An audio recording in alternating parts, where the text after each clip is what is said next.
Okay, this is Southern Crux, and we are here at the beauty bar with none other than Zeale. Yep.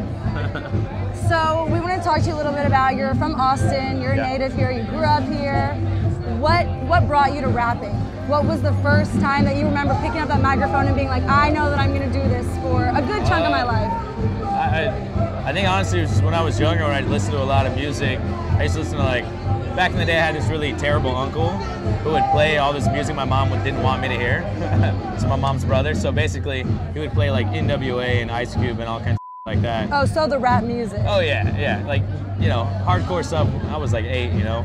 Oh, this is so great. But I don't know, I just really liked, I enjoyed the music then, and I never thought I would actually do it, but I got into poetry and things like that, and then it kind of just transformed into what it is now. This is your release of your full band. Yeah.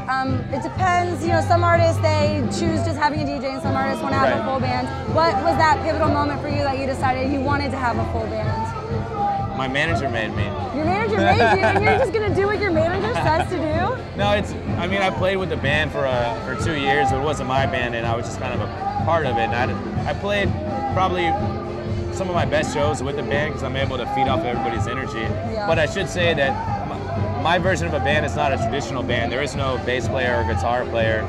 There's a drummer, a keyboard player, and a DJ, and they, you know, together compose the music and get everything moving the way it needs to be. I want it to be clean and like cut and, you know, more on the edge. I didn't want to subscribe to traditional type, so I did.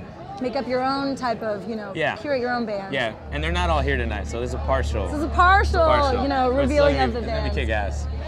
You also make a lot of songs. You do a lot of your own original songs, and I've seen a lot of your music where you're rapping over Mastercraft or doing things with AWOL Nation. Yeah. Would you say that it's harder to make your own beat and find lyrics to that, or take somebody else's beat and add lyrics? When it comes to writing, it's all about being inspired. So when you hear something that another artist did that immediately inspires you, it's kind of instant. You just take that production, whatever it is, and you're able to feed off that energy and write a really strong or a song that you really put a lot into very fast, you know.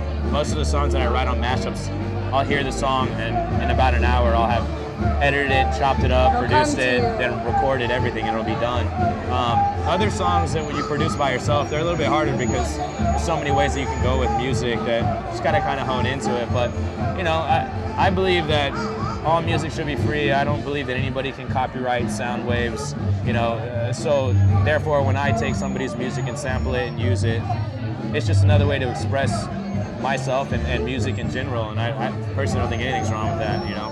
So at no point other people would beg to differ. At no point you're gonna sell your music? No, I mean, here's the deal. If it was up to me, I would give it all away for free completely, but the people that are interested in working with me and helping me take everything to a bigger level obviously want to sell records. So the way the industry is changing, there's different ways to get revenue as an artist and to make those record labels happy so that everybody can continue doing what they want to do. Everybody gets something out of it. Right, they want money. I want to create. You just want to do what you want to do, Yeah, so there's different avenues and ways to do it, and I'm just hoping that whatever label I finally reside at will have enough of the guts to be creative enough with me and let me kind of introduce these different outlets and ideas that me and my management have. So that's very cool.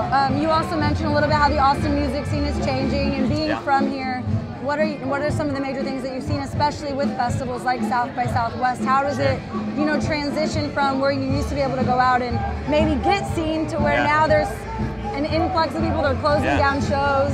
You know, what's your opinion on that? I mean, the only thing that's been a big change to the local community is a lot of the laws that have been passed recently. Like, you got to pay to park downtown now anytime you come down here, which I think is, you know, I think it's bull for a lot of reasons. But the bottom line is, you know, venues are changing, they're moving because the city wants to move things around, and that impacts artists. I think that's probably the most impactful thing. Outside of that, you know, I think the festivals are always a positive thing. I think anytime you have more population in town that are people that aren't from here, that's awesome because it just gives you more exposure to people that are going to kind of go back to their hometowns and plant seeds for you in Oklahoma or New York or Thailand or wherever the hell they come from. spreading, you know, Zeale everywhere, all over the nation. We got one final question for you. We noticed, and I'm sure the rest of Austin notices, how much of a fashion icon you are. I just wanted to applaud you on the way that you dress and present yourself. And if you could pick one word, you know, to describe your style, what would that one word be? Fresh. It's fresh? Yeah. Who are your favorite designers? I mean, honestly, I don't dig into designers like that's. I think it's funny that I'm getting fashion props.